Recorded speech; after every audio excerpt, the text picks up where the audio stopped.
The moment Deborah from the HOA cornered me at my mailbox demanding I share my heating oil tank with 3 other properties. I knew my peaceful life in rural Vermont was about to get complicated. I had moved to Middlebury 6 months earlier, buying a charming 2-story colonial on 3 acres of land.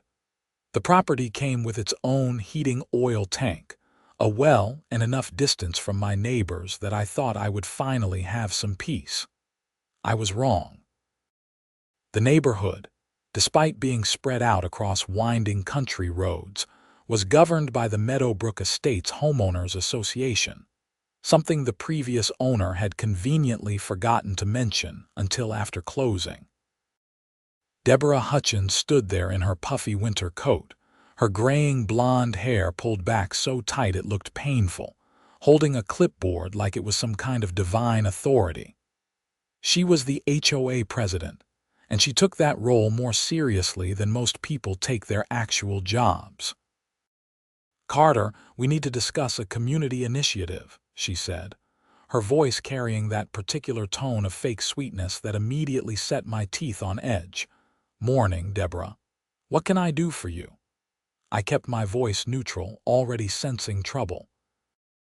"The HOA board has been reviewing property amenities, and we have noticed that your property has a 1,000-gallon heating oil tank, while several other properties in the community are still using smaller 200-gallon tanks." She smiled, but it did not reach her eyes. "We have decided that it would be in the spirit of community cooperation for you to share your heating capacity." I stared at her, genuinely confused. "I'm sorry, share my heating oil, not the oil itself, silly." She waved her hand dismissively. "Your tank." "We would like to establish a shared heating oil system. Your tank would serve as the primary reservoir, and we would run lines to the Morrison property, the Chen house, and the Anderson place. You would all share the cost of fills and everyone benefits." "Deborah, that makes no sense." "My tank is on my property. I paid for it as part of my purchase. Those other homes have their own tanks, smaller tanks that need filling more frequently." She tapped her pen against the clipboard. "This is about efficiency and community spirit. The HOA board voted on this last week. 4-1 in favor." "You cannot vote to take someone's property," I said, keeping my voice level despite my rising anger. "That is not how property rights work." Her expression hardened. "We are not taking anything. We are establishing a shared resource system. The HOA bylaws clearly state that the board can implement measures to improve community welfare and efficiency." "Show me the bylaw," I challenged. She flipped through pages on her clipboard, her lips pressed into a thin line. "Section 12, subsection 4. The HOA board maintains authority to implement community improvement initiatives that benefit the majority of residents." That is incredibly vague and almost certainly does not cover commandeering someone's personal property. I had worked in contract law before retiring early from my tech job in Boston. I knew legal overreach when I saw it. "This is not a request, Carter. This is a community decision." Deborah's voice had lost all pretense of friendliness. "We have already contacted Morrison Heating and Fuel. They will be here next Tuesday to assess the installation of the shared line system. We expect your cooperation." "You expect wrong." I closed my mailbox. "You are not touching my tank. You are not running lines from my property, and if anyone sets foot on my land to try, I will call the police for trespassing." Her face flushed red. "The HOA has the authority to fine you for non-compliance. $500 per day. Fine away," I said. "I will see you in court." I walked back to my house, my hands shaking slightly from the adrenaline. This was insane. I had specifically moved to Vermont to get away from the corporate nonsense and bureaucratic overreach I had dealt with in Boston. The irony of finding even worse bureaucracy in a rural HOA was not lost on me. Inside, I made coffee and pulled out my closing documents. Sure enough, buried in page 47 of 63 was a mention of the Meadowbrook Estates HOA and a requirement to pay annual dues of $300. The bylaws were referenced but not included. I had to request them separately. I spent the afternoon tracking down a copy of the full HOA bylaws from the town clerk's office in Middlebury. The woman behind the counter, a friendly lady named Patricia, gave me a sympathetic look when I mentioned why I needed them. "HOA trouble?" she asked. "You could say that." Deborah Hutchins. Her knowing smile told me everything. "That obvious. She has been president for 8 years. We get a lot of people in here requesting these documents because of her." Patricia printed out the 40-page bylaw document. "Good luck." Back home, I read through the entire thing twice. The section Deborah had cited was indeed vague, but it was clearly intended for things like community garden projects or shared playground equipment, not appropriating existing private property. There was nothing that gave the HOA authority to force property owners to share infrastructure that existed before the HOA rules were implemented. My tank had been installed in 1987 according to the property inspection report. The HOA was established in 2010. There was no way they could retroactively claim authority over it. I called my real estate attorney, Marcus Reed, who had handled my closing. "Carter, good to hear from you. How is the new place? Complicated. I need your advice on an HOA issue." I explained the situation. There was a long pause on the other end of the line. "They want to do what?" Marcus sounded incredulous. "Run heating lines from my oil tank to 3 other properties and make us all share the cost and supply." "That is absolutely not legal. Your heating system is part of your real property. They cannot force you to convert it to shared infrastructure."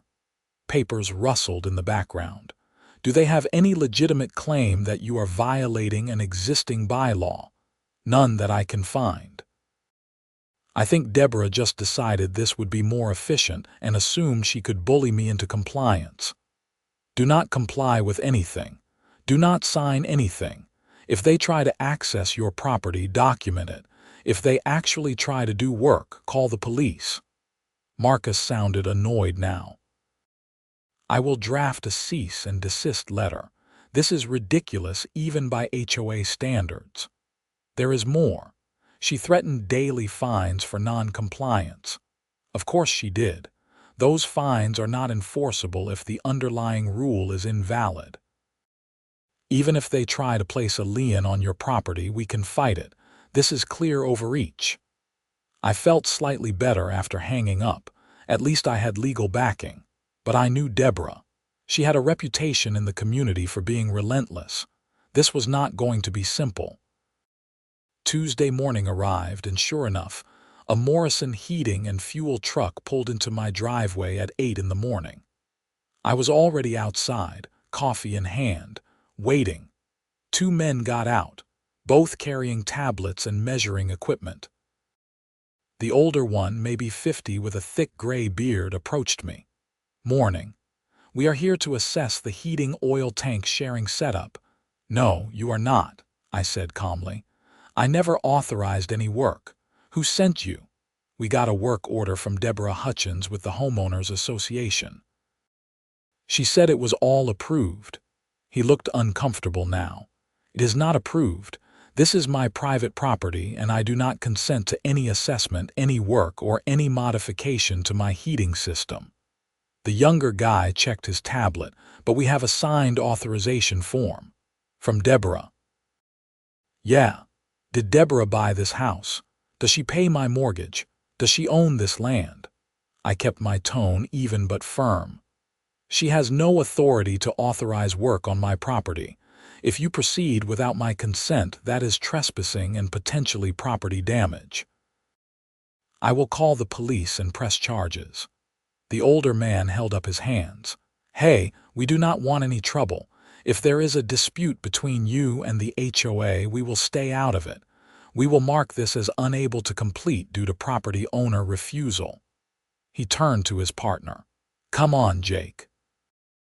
Let us get out of here." They left quickly. I immediately called Marcus. "They forged authorization," I told him. "She signed off on work orders as if she owned my property." "That is fraud," Marcus said flatly. "Document everything." "I am escalating that cease and desist to include threats of criminal complaints if they continue." An hour later, Deborah was at my door. This time she had brought backup, a tall, thin man in his 60s who introduced himself as Gerald Morrison, HOA vice president. "Carter, we need to resolve this," Deborah said, her voice strained. "You are being unreasonable." "I am being unreasonable. You forged property authorization documents." "I did no such thing. I authorized work on behalf of the HOA for community improvement. On my property, without my consent." "That is fraud, Deborah." Gerald stepped forward, playing peacemaker. "Now let us all calm down. Carter, I understand your concerns, but you have to understand the HOA's position. We are trying to improve efficiency for everyone. Your tank is larger than necessary for just your home. Sharing would benefit the community." "Gerald, I do not care. It is my property. The HOA has no legal authority to force me to share my infrastructure. My attorney has confirmed this." Deborah's face was turning red again. "The HOA bylaws give us authority over community improvements, not over private property that predates the HOA," I shot back. "You know what? I am done with this conversation. My attorney is sending you a formal cease and desist. If you continue harassing me or attempting to access my property without consent, I will pursue legal action." "We will fine you," Deborah threatened. "Try it. I will see you in court and I will countersue for harassment and attempted fraud." They left, but I could see Deborah was furious. This was not over. The fine notice arrived 3 days later. $500 per day for refusal to comply with HOA Community Improvement Initiative, retroactive to the day Deborah first approached me. That meant they were claiming I owed $4,000 already. Marcus laughed when I sent him a photo of the notice. "She is digging her own grave," he said. "Do not pay a penny. We will contest this completely. I am also recommending you file a formal complaint with the town about HOA overreach. Vermont has pretty strict property rights laws. This kind of behavior can get an HOA sanctioned." I took his advice and filed a complaint with the Middlebury Town Clerk's office. Patricia, the same clerk who had helped me earlier, looked unsurprised. "Deborah again?" she asked as she reviewed my complaint. "Deborah again." "Between you and me, the town has been monitoring their HOA for a while. There have been multiple complaints. This might be the one that triggers a formal review." That evening, I made a decision. If they wanted to play games with my heating oil, I would simply remove the problem. I called around to heating contractors and found one in Rutland who specialized in propane conversions. "How quickly can you convert my system from oil to propane?" I asked Tom Brennan, the owner of Brennan Heating Solutions. "Depends on the setup, but usually 2 to 3 days for a complete conversion." "Why the switch?" I explained the situation. Tom laughed so hard I thought he might drop the phone. "That is the most ridiculous HOA story I have ever heard, and I have heard some crazy ones." He was still chuckling. "Yeah, I can help you out. When do you want to start?" "As soon as possible." "I can have a crew there Monday." "Perfect." The weekend was quiet, which made me nervous. Deborah was not the type to give up easily. I spent Saturday researching propane systems and costs. The conversion would not be cheap. Around $8,000 for everything, including the new propane tank, new furnace modifications, and installation. But it was worth it to completely sidestep the HOA's absurd demand. Sunday afternoon, I took a walk around my property. The oil tank sat beside the house, a large white cylinder that had served the home for decades. By this time next week, it would be empty and disconnected. I felt a small surge of satisfaction. They wanted my oil tank. They could have an empty, useless tank. Monday morning, Tom Brennan arrived with 2 crew members and a truck full of equipment. The new propane tank, smaller and more modern than the oil tank, would be installed about 50 feet from the house in accordance with safety codes. "This is a nice property," Tom commented as they surveyed the work site. "Good bones on this house. Thanks, I like it here. Or I did until the HOA started making crazy demands. They will probably lose their minds when they see what we are doing," Tom said with a grin. "That is the plan." They worked through Monday and Tuesday, installing the propane tank, running new lines, and modifying the furnace to run on propane instead of oil. It was professional work, clean and efficient. By Tuesday evening, my home was heated entirely by propane. Wednesday morning, they disconnected the oil tank. Tom showed me how to shut off all the valves and cap the lines. "Technically, you should keep the tank for now even though it is empty," he advised. "Removal is another process with environmental checks, but it is completely disconnected. Nothing flows in or out. Perfect. Want us to put a sign on it?" His eyes twinkled with mischief. "What kind of sign?" "How about disconnected and empty?" I laughed. "You know what? Yes, let us make it very clear."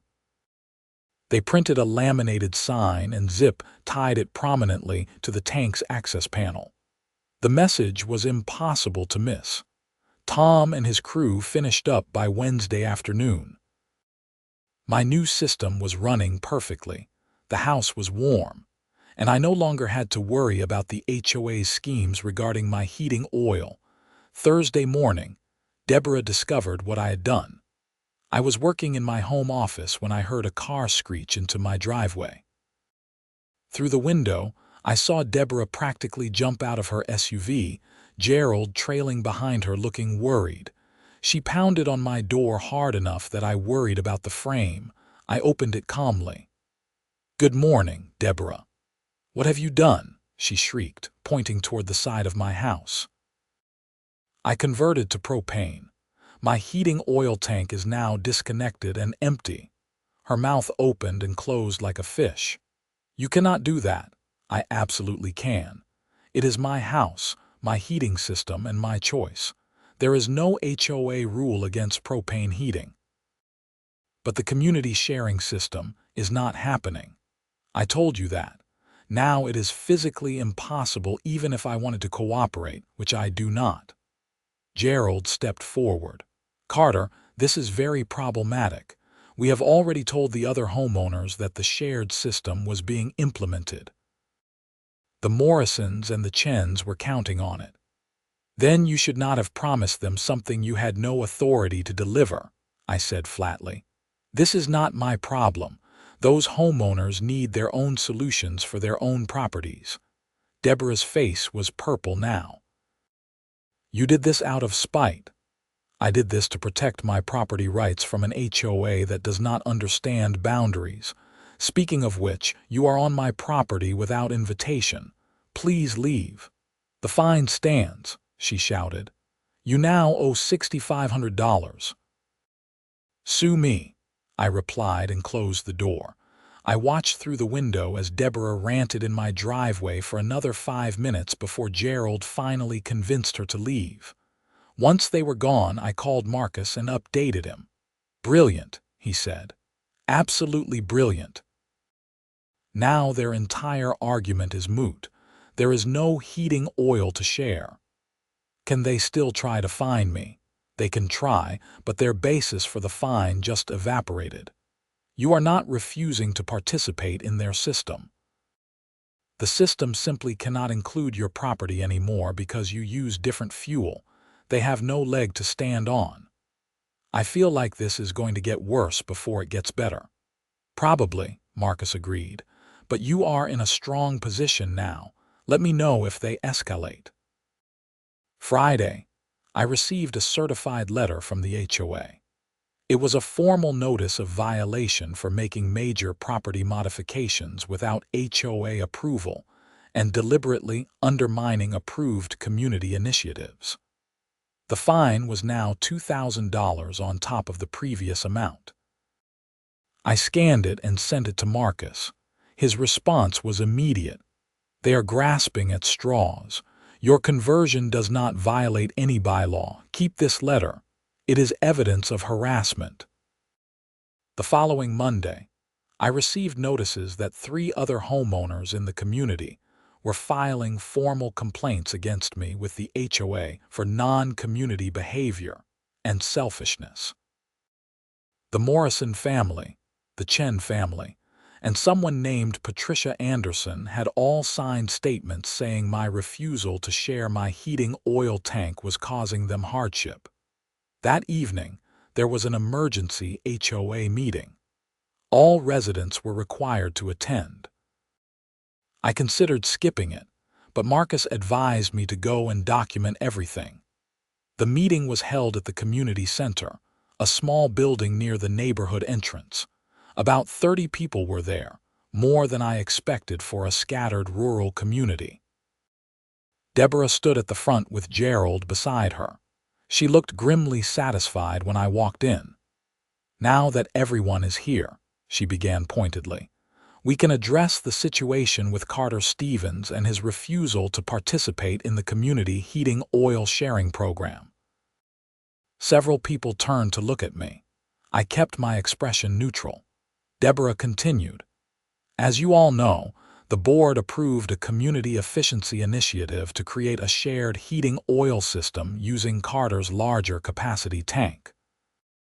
This would have benefited multiple families by reducing heating costs and improving efficiency.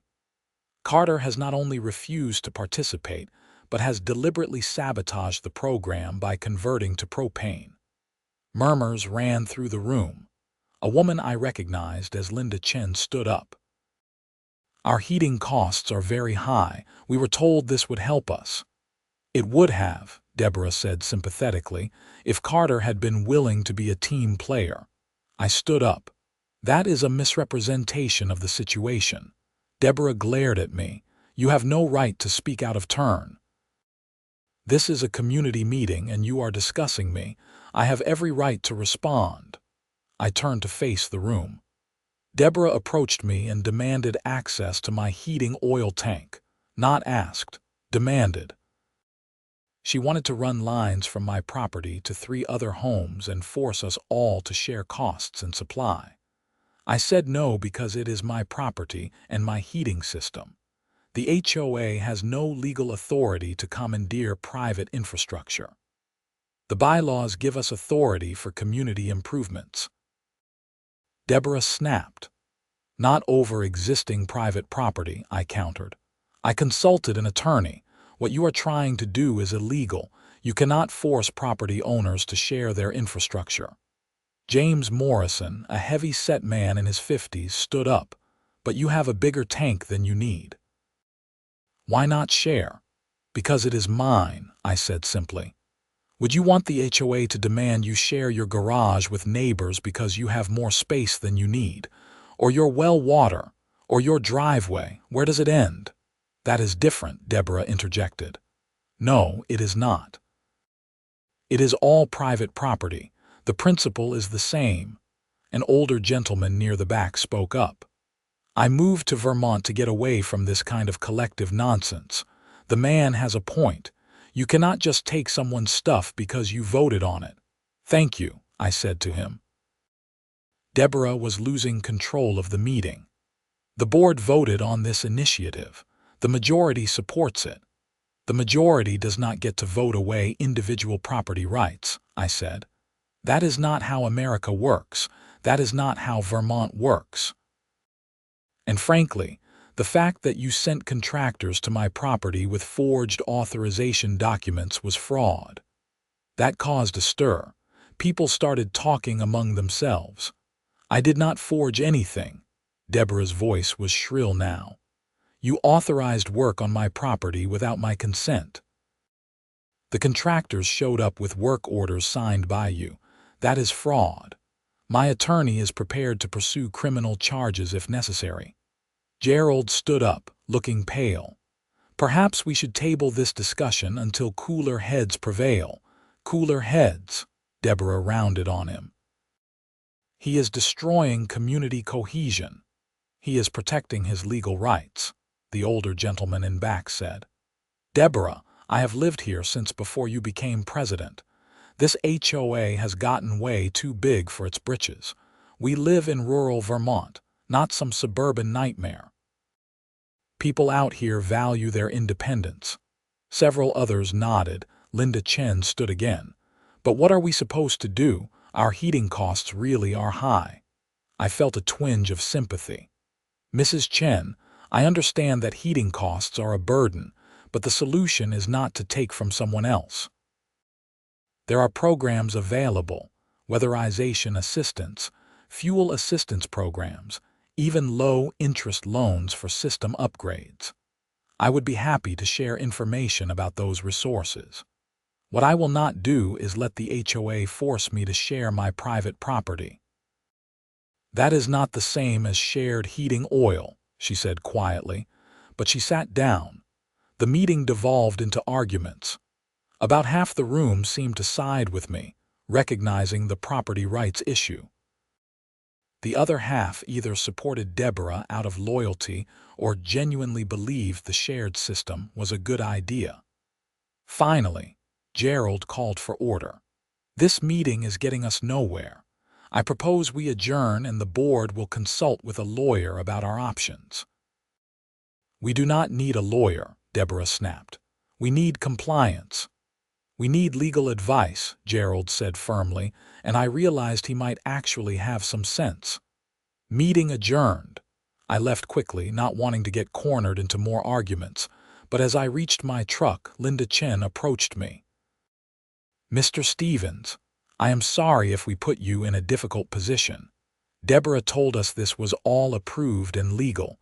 I did not realize there was a problem." "Mrs. Chen, I hold nothing against you or the other homeowners. You were told something that was not true. My issue is with Deborah and her overreach." "She means well," Linda said, though she did not sound entirely convinced. "Maybe. But meaning well does not justify taking people's property without consent." I drove home feeling drained. This was supposed to be my peaceful retirement. The next 2 weeks were relatively quiet. I heard through the community grapevine that the HOA board had indeed consulted an attorney, and that attorney had apparently told them they had no legal ground to stand on. The fines stopped accumulating, though I never received a formal notice that they were dropped. I thought maybe it was over. I was wrong. 3 weeks after the meeting, I came home from grocery shopping in Middlebury to find someone had spray painted "Selfish" across my garage door in bright red paint. I stood there staring at it, my groceries still in the truck. Then I pulled out my phone and called the police. The Middlebury Police Department sent an officer within 20 minutes. Officer Rachel Diaz was professional and thorough, taking photos and filing a report. "Any idea who might have done this?" she asked. "Probably related to an ongoing HOA dispute," I said, and explained the situation. She wrote everything down, looking more incredulous with each detail. "They wanted you to share your heating oil tank." "Yes. That is wild." She finished her notes. "We will investigate. Do you have security cameras?" "No, but I am installing them today." "Good idea. Save your receipt for the paint cleanup. If we identify who did this, you can seek restitution." After she left, I spent $200 at the hardware store on cameras and another 3 hours installing them around my property. I also called a professional cleaning service to remove the graffiti. They said it would cost $400 because the paint had soaked into the wood. I documented everything and sent it to Marcus. "This is escalating into criminal territory," he said when he called me back. "Vandalism, harassment, possibly conspiracy if multiple HOA board members are involved. You might want to consider filing a restraining order against Deborah. I want to see if the police investigation turns up anything first." 2 days later, Officer Diaz called me. "Mr. Stevens, we have reviewed some surveillance footage from a neighbor's camera that captures the road in front of your property. We have identified a vehicle that was present around the time of the vandalism." "Whose vehicle?" "A white Honda Pilot registered to Deborah Hutchins." My stomach sank. I had suspected, but confirmation was different. "What happens now?" "We are bringing her in for questioning. Based on the evidence and your ongoing dispute, we have probable cause. I will keep you updated." That evening, I heard that Deborah had been questioned and released. She denied everything, claiming her vehicle had been at home all evening. But her son Adam, who lived with her, apparently contradicted her timeline when questioned separately. The investigation was ongoing. Marcus advised me to file for a restraining order. Even if they cannot prove she did the vandalism, the ongoing harassment is documented. You have grounds. I filed the paperwork the next day. The hearing was scheduled for 2 weeks out. In the meantime, my new security cameras captured something interesting. 4 nights after the initial vandalism, at 2 in the morning, a figure approached my propane tank with what looked like a wrench. I was asleep when the motion alert went off on my phone. I grabbed it and watched in real time as someone tried to tamper with my propane tank valves. I called 911 immediately. "Someone is on my property tampering with my propane tank right now." The dispatcher kept me on the line. "Officers are on the way. Are you safe inside?" "Yes, I am upstairs. I can see them on my security camera. Stay inside. Do not confront them." Police arrived within 6 minutes. I watched on my camera as 2 officers caught the person, still holding the wrench, near my propane tank. They were arrested on the spot. When Officer Diaz called me an hour later, her voice was grim. "Mr. Stevens, the person we arrested was Adam Hutchins, Deborah Hutchins' adult son. Oh no. It gets worse. We found evidence that suggests he was trying to release propane from your tank. Do you understand how dangerous that is?" I did. Propane release near a home could cause an explosion if it reached an ignition source. He was trying to hurt me. We are treating this as attempted vandalism at minimum, possibly reckless endangerment, and we are looking very closely at whether his mother put him up to it. Your HOA dispute just became a criminal investigation. I barely slept that night. The realization that someone had tried to damage my property in a way that could have killed me was terrifying. The next morning, Marcus called. "I heard what happened. Are you okay?" "Physically, yes.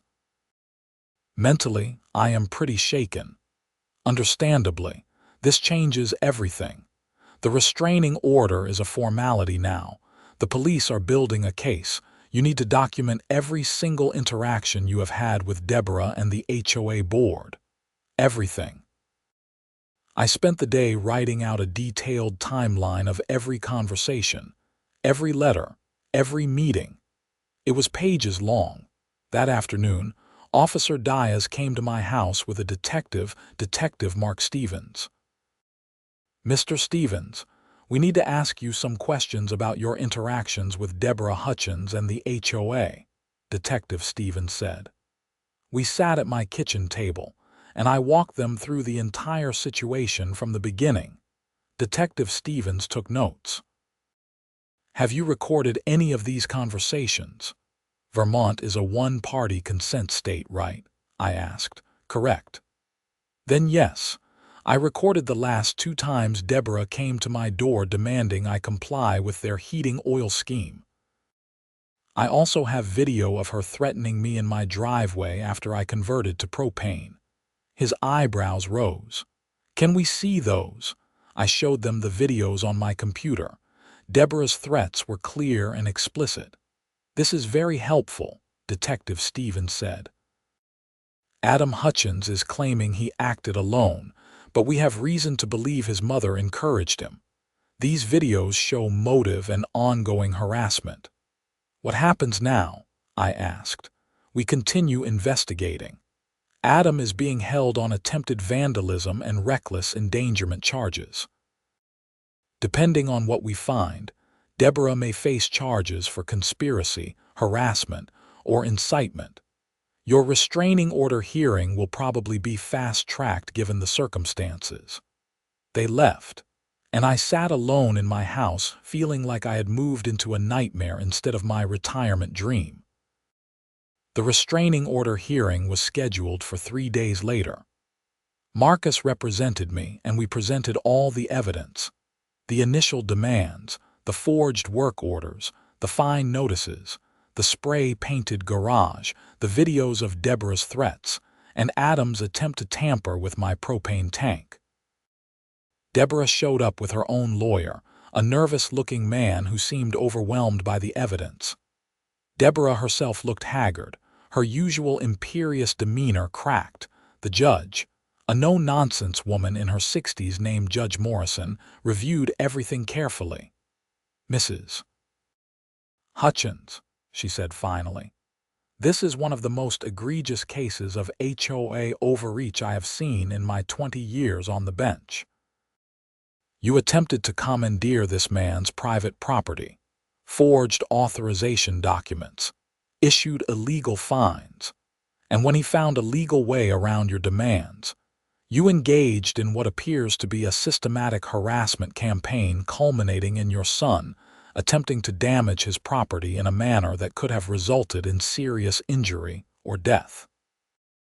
"Your Honor, I never told Adam to be quiet," Judge Morrison snapped.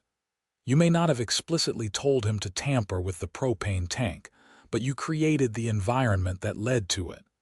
Your obsession with controlling Mr. Stevens' property has crossed every legal and ethical line." She signed a document. "I am granting the restraining order. You are to have no contact with Mr. Stevens. You are to stay at least 500 feet from his property. You are barred from initiating any HOA action against him. If you violate this order, you will be arrested." Deborah's face crumpled, but she said nothing. "Furthermore," the judge continued, "I am referring this matter to the town council for a review of the Meadowbrook Estates HOA. This kind of abuse of power cannot continue." Outside the courtroom, Marcus looked satisfied. "That went as well as we could have hoped." "What about the criminal charges against Adam?" I asked. "That is a separate track. The prosecutor's office is handling it. From what I understand, they are offering him a plea deal if he cooperates and testifies about his mother's involvement." 2 weeks later, I heard that Adam had taken the plea deal. He pleaded guilty to attempted vandalism and reckless endangerment, receiving 2 years probation and 1,000 hours of community service. In exchange, he provided the police with text messages from Deborah explicitly encouraging him to do something about my betrayal of the community. Based on those texts, Deborah was arrested and charged with conspiracy to commit vandalism and criminal solicitation. Her arrest made the local news. The story of the HOA president who tried to steal a homeowner's heating oil and then retaliated when he switched to propane was too bizarre not to attract attention. The Middlebury newspaper ran a feature about HOA overreach, using my case as the primary example. Other homeowners in Meadowbrook Estates came forward with their own stories of Deborah's heavy-handed tactics over the years. The town council launched a formal investigation. Deborah's trial was scheduled for 3 months out. In the meantime, she resigned as HOA president under pressure from the board. Gerald took over as interim president and immediately sent a letter to all residents apologizing for the board's overreach and promising reforms. He also sent me a personal letter. Dear Carter, on behalf of the HOA board, I apologize for the harassment and illegal actions you suffered under Deborah Hutchins' leadership. The board has voted to rescind all fines issued against you and to reimburse you for the cost of graffiti removal and security camera installation. We are also revising the HOA bylaws to include clearer limits on board authority and stronger protections for individual property rights. I hope you can find a way to remain part of our community. Best regards, Gerald Morrison. The check arrived a week later. $2,800 covering the cameras, the graffiti cleanup, and a little extra. It was not enough to cover my propane conversion, but I had not expected that. Marcus advised me to accept it as a good faith gesture. The HOA is trying to make amends. That is a good thing. Deborah's trial happened in early May. I attended and testified about the harassment. The prosecutor laid out a clear timeline. Deborah's illegal demands, my refusal, her escalating retaliation, and finally her solicitation of her son to damage my property. The defense tried to argue that she had been stressed and acting in what she believed were the community's best interests, but the text messages were damning. Do something to teach him a lesson, one read. He needs to understand there are consequences for going against the community, said another. The jury deliberated for less than 4 hours, guilty on both counts. At sentencing 2 weeks later, Judge Morrison, the same judge from my restraining order hearing, gave Deborah 90 days in jail, 2 years probation, and a $10,000 fine. She also banned Deborah from serving in any HOA leadership position for 10 years. Mrs. Hutchins, the judge said, you betrayed the trust of your community and endangered a man's life because you could not accept that you did not have unlimited authority. I hope you use your time in custody to reflect on the difference between leadership and tyranny. Deborah was led away in handcuffs, crying. I felt no satisfaction, only exhaustion. After the sentencing, several reporters wanted to interview me. I declined most of them, but agreed to talk to the Middlebury newspaper reporter who had covered the case from the beginning. Mr. Stevens, what do you want people to learn from this? She asked. That property rights matter, I said. That HOAs need oversight. That just because a group votes on something does not make it legal or right. And that sometimes the simplest solution, like switching to propane, is better than trying to fight an unwinnable battle. The article ran the next Sunday. My phone rang off the hook with people from other HOAs around Vermont who had their own nightmare stories. I referred them all to Marcus, who told me later he was considering specializing in HOA law because the demand was so high. Life slowly returned to normal. Spring turned to summer. My propane system worked flawlessly, keeping the house comfortable even during the few cold snaps. The garden I planted flourished. Gerald proved to be a reasonable HOA president. He focused on actual community needs like road maintenance and snow removal coordination, not controlling what people did with their private property. The revised bylaws were approved by a community vote in June with strong support. In July, Linda Chen stopped by with a basket of vegetables from her garden. I wanted to apologize again, she said. I was naive about what Deborah was trying to do. Mrs. Chen, you do not need to apologize. You were not involved in the harassment. Still, I should have questioned it more. My husband and I ended up getting a new high-efficiency heating system installed. It is actually saving us more money than the shared tank would have. I am glad it worked out. And I wanted you to know, a lot of us are grateful you stood up to her. She was getting worse every year. If you had not fought back, who knows what she would have tried next. After she left, I sat on my porch with a beer and looked out over my property. The propane tank sat quietly doing its job.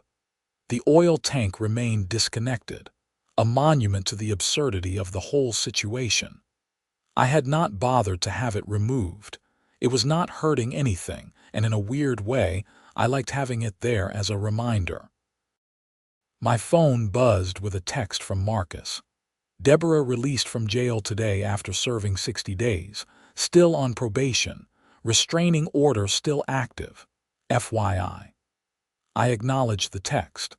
60 days with good behavior, I assumed. It did not matter. She was no longer my problem. August brought tourist season to Vermont. The town filled with visitors enjoying the summer weather before the famous fall foliage season. I took up hiking again, something I had not had time for during my working years in Boston. The Green Mountains were beautiful, peaceful, and blissfully free of HOA drama. One afternoon in late August, I was pulling weeds in my garden when a car I did not recognize pulled into my driveway. A woman in her 30s got out, looking professional in business casual clothes. "Mr. Stevens." "I am Jennifer Palmer. I am a producer for a national news magazine show. We are doing a segment on HOA overreach and abuse. Your case has become somewhat famous in HOA reform circles. Would you be willing to be interviewed?" I hesitated. The local attention had been enough. "I understand if you want to move on," she said quickly. "But stories like yours are important. There are people all over the country trapped in situations with abusive HOAs. Your case shows that you can fight back and win." "What would the interview involve?" "We would film here at your property, talk about what happened, show the propane conversion, maybe the old oil tank. We would also interview your attorney, the judge if she is willing, and some HOA reform advocates. It would air in about a month." "Can I think about it?" "Of course." "Here is my card. Please call me by the end of the week if you are interested." I discussed it with Marcus that evening. He thought it was a good idea. "The more attention on HOA abuse, the better," he said. "And honestly, your story is compelling precisely because your solution was so practical. You did not just fight legally, you removed the thing they were fighting over. That is brilliant problem solving." I called Jennifer Palmer the next day and agreed to the interview. The filming happened over 2 days in early September. Jennifer and her crew were professional and respectful. They filmed me walking my property, showing the propane system, explaining what had happened. Marcus gave a great interview about property rights and HOA law. They even got Judge Morrison to provide a statement about the case, though she was careful not to say anything that might affect Deborah's ongoing probation. The segment aired in mid-October, right as the fall colors were peaking in Vermont. It was 12 minutes long, a significant piece for a national show. They titled it "The Heating Oil Wars, When HOAs Go Too Far." The response was overwhelming. My phone number was not shown, thankfully, but the comments on the show's website and social media were massive. Thousands of people shared their own HOA horror stories. Several state legislators contacted the show saying they were motivated to introduce HOA reform legislation. Marcus called me, laughing. "You are a folk hero in the anti-HOA community. There are memes about switching to propane to escape HOA tyranny." "You are kidding." "I am not. Look up the hashtag heating oil wars. You have become a symbol." I checked social media on my laptop. Sure enough, there were memes. Photos of propane tanks with captions like HOA proof and freedom fuel. It was absurd and hilarious, but the real impact was more serious. Vermont state legislature announced they would hold hearings on HOA reform in the next session. Other states followed.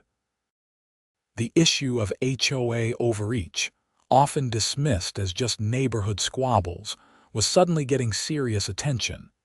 In November, I was invited to testify at the Vermont legislature's preliminary hearing on HOA reform. I drove to Montpelier, the state capital, nervous but determined. The hearing room was packed with people who had experienced HOA problems. I was one of several who gave testimony. I kept it simple, focusing on the facts of my case and the need for clear limits on HOA authority over private property. HOAs serve a purpose, I concluded. But that purpose is not to override fundamental property rights. Vermont has always valued individual liberty and property ownership. Our laws should reflect that. The committee thanked me, and several members asked follow-up questions. It felt good to contribute to something larger than my own situation. By Thanksgiving, life had truly returned to normal. The first snow came early that year, blanketing my property in white. My propane system kept the house cozy and warm. I invited Marcus and his family for Thanksgiving dinner as thanks for all his help. To property rights, Marcus toasted with his wine glass, and to practical solutions, I added. December brought the official news that the town council had placed the Meadowbrook Estates, HOA, under a consent decree, requiring all major decisions to be reviewed by a town-appointed monitor for the next 3 years. Several other Vermont HOAs were also being investigated based on complaints that came out after my case went public. Gerald sent me a Christmas card with a note. "Thank you for forcing us to be better. The community is healthier for it. Wishing you a peaceful holiday season." I hung it on my refrigerator on Christmas Eve. I sat by my fireplace with a glass of scotch, reflecting on the year. I had moved to Vermont seeking peace and found conflict instead. But in fighting for my rights, I had helped create real change, not just for myself but for others dealing with similar problems. My phone rang. It was my sister in California. "I just watched your interview," she said. "It is being repeated on some news channel. I am proud of you. Thanks. It was not something I wanted to go through, but I am glad it mattered. Are you happy there? In Vermont?" I looked around my warm house, thought about the beautiful property outside, the mountains in the distance. "Yeah, I really am." After we hung up, I poured another scotch and walked out onto my front porch despite the cold. The sky was clear, stars brilliant overhead in a way you never saw in Boston. My propane tank sat quietly beside the house, a modern solution to an absurd problem. The old oil tank was still there too, disconnected and empty, a reminder of where this all started. I had considered having it removed but decided to leave it. Maybe I would plant flowers around it in the spring, turn it into a quirky garden feature. My breath clouded in the cold air. Somewhere in town, Deborah was serving out her probation, banned from HOA leadership, her reputation destroyed. I did not take joy in that, but I did not regret it either. She had made her choices. I had made mine too.